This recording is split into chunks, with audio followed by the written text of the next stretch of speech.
That's a great example of flow doing that, because it is the same neurological principles, isn't it? Your frontal lobe is shut off. You can just flow with what you know. If I was to do a speech right now in front of one person about that, you would be able to recall the season pretty well. Welcome to the podcast that we have not named yet. We're talking about psychology principles relating to what Henry does, which is sports psychology, what I do, which is exercise and nutrition, and how these principles may cross over. Today we are going through flow state. And so, Henry, I'll hand it over to you.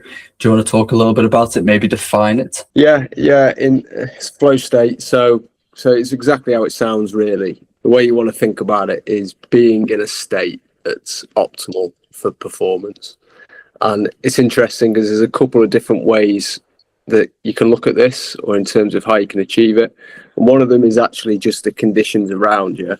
So if you think about challenge versus skill, in terms of how big is the challenge that you're in at the minute, and do you have the skills to come out on top, really? And something that's relevant with flow states is it's sort of hypothesized to happen when they meet. So if you're doing a task which is quite easy, then there's an element of boredom to that. And then if you're doing one that's too hard, there's a big element of anxiety around that. So it's where those two meet. And then the main focus really is in terms of what's going on in here. And yeah, we'll get on to talk a load about that. It's interesting because I think this is one of the earlier buzzwords in terms of psychology that I ever heard growing up. And so when I was playing squash, I'd put a lot more stock into trying to be in like the perfect state compared to, just training properly and doing lots. I always thought, you just have to be really good on the day. And so you may find this quite similar. For me, I really struggled with complacency. And if I didn't feel like there was a real challenge, I wouldn't play my best, because I always found it's a little bit taxing to do your best. The minute that the challenge is there, or the perception of the challenge isn't there, then I would take that opportunity to be complacent. And I think that's carried over. And so one of the topics we'll probably discuss is how flow state, carries over to everything, whether it be in sports psychology, whether it be the exercise side of things, or even just your ability to do that when you're trying to be productive at work. Tell me a little bit about maybe how to get into it, because I always wanted to access it at will. Is it something that you can just be like, okay, I can create the conditions to be there? Or is it a hit and miss? Maybe it shows up, maybe it doesn't. Let's go into the mind to start with, about what it is, what it looks like. The key word with this is it's about attention. So where is your attention at any given moment? Flow state is sort of the label which you hear. But I quite like to say about just your optimal state of functioning. I guess that leads quite nicely onto a theory of optimum arousal, but we'll go back into that in a bit. But back to attention. So we want our attention to be on the task. Sounds obvious. And we want that to be inhibiting distractions, keeping our attention on relevant cues. Sounds easy, isn't, because when you are performing, there's so much information to take in. It can really go quite downhill, and you not have your mind where you want it to be. The things you want to stay away from is thinking about trying to control movements. You're going to be doing some movements to achieve the skill. If you are thinking about trying to do that, you're getting in the way of the automatic processes that are taking place while you're doing those movements. So try not to interrupt that. So don't think about the limb positions that you're trying to use, whether it's tennis or cricket or golf. Don't hone in on monitoring technical mechanics. There's got to be an element of trust there that all the practice that you've done, that your body will take care of those parts. I like that, because it shows how it can be applicable to anybody. For someone who wants to perform their best but hasn't got all of that evidence behind them, then maybe it comes down to creating the best conditions for you to perform in. And something you were talking about before we jumped on this was the individual differences to the best conditions. And so for me in the gym, if I want to try to hit a PR, I'm not one of those people that has headphones on, even though you'll see lots of people that will do that. They want to be hyped up and stimulated to try to make that progression. I want to be focused and I want to think about cues. Tell us a little bit about the individual differences to getting into flow. Yeah, exactly how you describe. What sort of emotional state do you want to be in when you're completing your skills? And there's people have different preferences.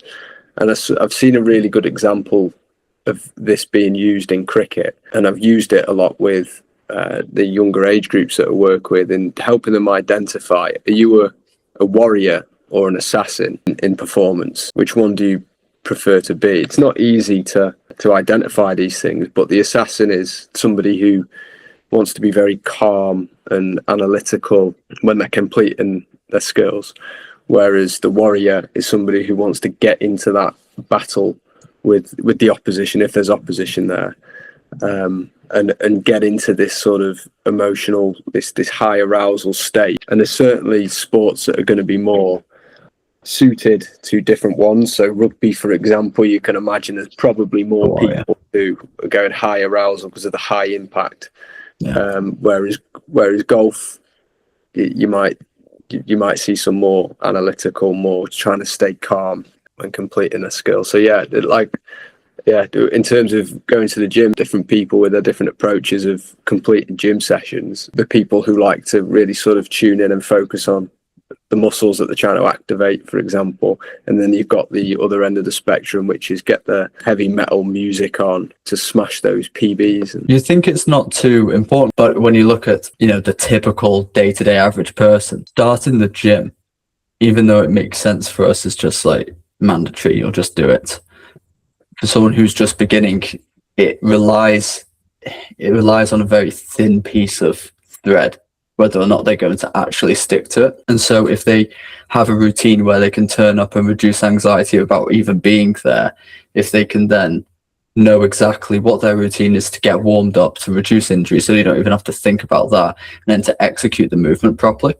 It's the difference between, did I just do 4 sets of an exercise and not use the muscle I was trying to work for the beginner, all the way to, have I stimulated growth so well that I can progress next week and progress. And over the course of a week, it doesn't really matter.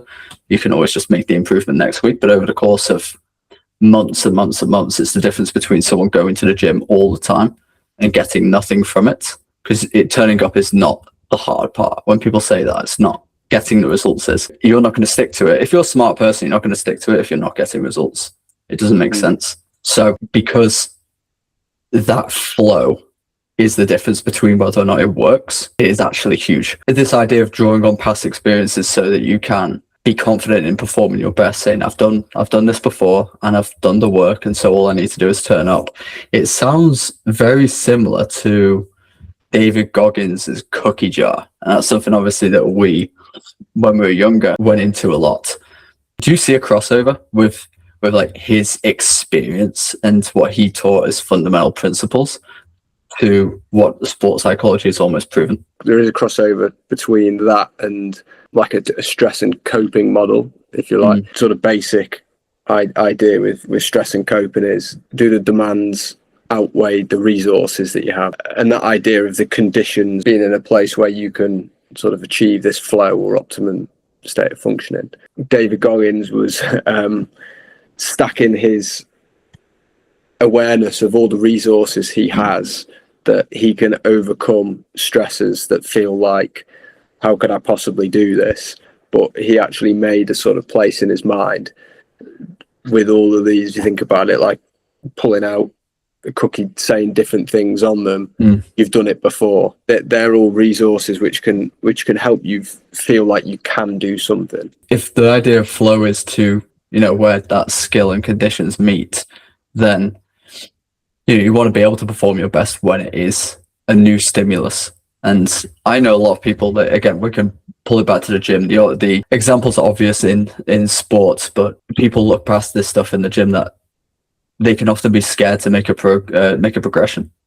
It's too much weight. I've never done this before. And that's true, but you have made the jump before. You have exposed yourself to this level of difficulty and grinded through it. And when you wanted to quit, you've got past it. And that's why I thought it's quite interesting to see someone that's spent a lot of time only in their experience and not in study, finding the same principles which yourself and other psychologists talk about. To follow up on your question previous about how can you get into a flow state, but actually giving people tangible things that they can use to try and achieve these optimal states of functioning. In cricket, for example, we talk about switching on and switching off a lot. And the whole idea of that is can I be task focused when I need to be? The task as a batter is to watch the ball coming at you, genuinely have all your attention on that ball, so then your body can just take over and react. The problem is that there is so many things competing for our attention. It's an extremely difficult thing to do, to get into that ball by ball state of just watching the ball and not thinking about other things. That idea of switching off, a lot of people think it's just think about nothing. What happens is when you try and think about nothing, all of this information that's there that's trying to get in, and a lot of it very unhelpful, stressing about I haven't scored a run for a while and stuff like that, they come in and they occupy that space that you've left empty. So it's not about switching off in terms of thinking nothing. It's about being smart in what you're thinking about. You can use visual or auditory cues to take your mind where you want it to be. So, for example, looking around the pitch and noticing everything that's white. Making you present. It's making you present. And then what you need to do to be task focused is to be very present. And a lot of the thoughts that come in, if we let them, are actually past and future thoughts of, what if I get out? Last 5 balls haven't gone well. I need to do something. So when all we need to do is just be watching the ball. That's really good insight. And it actually triggers another question for me, because if the goal is, if you're in the gym, you want to be able to turn up every session and do your best. If you're performing on a weekend or you're performing at a competition, you want to be able to do your best there. If you're at work and you want to access flow so that you can do your best work, be at your most productive, maybe finish your work earlier so you have more time, then you want to be able to access flow. To what degree is what you do after impacting flow? So either, recovering mentally, physically, relaxing, or debriefing what you've just done. To what degree does that impact your ability to access flow the next time, or is it completely unrelated? If you've had a good performance, we need to take perfection away from this. Yeah. I think there's a thing around flow state, which people think, oh, it's just when I perform perfectly. It's not perfection. So in terms of reflecting, if you had a good performance and you entered a really good state of mind while you were playing, reflect on it, think about it, revisit it. If there's videos, rewatch it, and think about the most dangerous thing is that just being a one-off and then you forgetting what actually allowed you to achieve that. Athletes need explaining to them why reflecting, why reviewing is so important. The game's done a lot of the time. They'll be very satisfied with the performance. They've done well. Get me a drink. I just want to celebrate it. But if you just do that extra little bit, reviewing the performance, and just to increase the chances of it happening again, asking yourself relevant questions. What do I think allowed me to do well? If I was to explain to someone why I did well, what would I say? Did I try anything different today? It might have been the way that you prepared. It might have been in the way that you were managing yourself while you were playing. A lot of times you hear about people, they go, I did my best performance when I'd been doing so bad for a while that I just stopped caring. I just stopped caring, and then I belted this many runs, or I smashed this person, or I went round the golf course this quickly. And the mistake people make after that is going, oh, I just need to not care. Yeah. What's really happened, I went through a phase like that as well.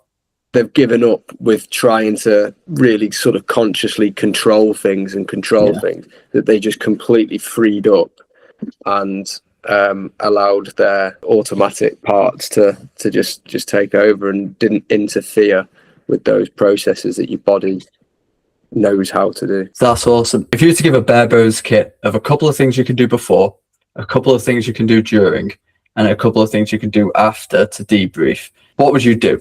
What would you say? Try scheduling something, whether it's the night before or the morning of, where you are doing something that you know will distract you from thinking about the performance that you've already prepared for. For the cycles where you're switched off, the parts where you're switched off in performance, is to have something visually to take your attention. So say to yourself, I'm going to count how many clouds I can see, something like that. Afterwards, answering a couple of pre-made questions of, did I feel any different in my performance today? Did I feel clearer? Was I more present? And if all of these answers are positive, then keep doing it. I think that's brilliant. I have one last question for you. It's more of a speculative one, just to wrap things up. I've always found that a lot of sport, or a lot of the stuff that you do in the gym, or a lot of nutrition, all this stuff really has transferable skill. So it kind of carries over to other areas of life. And that's why, at least that's why I get myself to do it. It's because I'm like, it's not just so that I can have bigger muscles or be lean. That's really surface level thinking. But it tends to just carry over to new stuff and other things I want to do. To what degree, or can you think of examples where getting good at accessing your flow state might carry over to other areas of your life? I've done quite a lot of public speaking in terms of presenting workshops and stuff. And then I was asked to do a season review for my cricket club at the end of year due. And I didn't take any notes with me to read from, and I sort of just went off my recall of the season. I mean, firstly, I think just that idea of having those recent experiences of doing public speaking and knowing you can do it, but I certainly wasn't letting my mind interfere. In those moments where you are stood up on the stage and you're about to speak, it's very easy to let unhelpful thoughts sort of get in and you freeze and stuff. I was able to stay calm and know that I know what I'm going to talk about. I think that's a great example of flow doing that, because it is the same neurological principles, isn't it? Your frontal lobe is shut off so that you can just flow with what you know. Now, if I was to present, like do a speech right now in front of one person about that, you would be able to recall the season pretty well. And because your past experiences, because your evidence, you knew, okay, I can handle this crowd. I'm talking about something I know, so I've done the prep, and it just ticks off all those boxes. Whereas if you'd never done it before, if you've never learned the principles that you'd learned with preparing, how to focus on what you're trying to deliver, then shutting everything off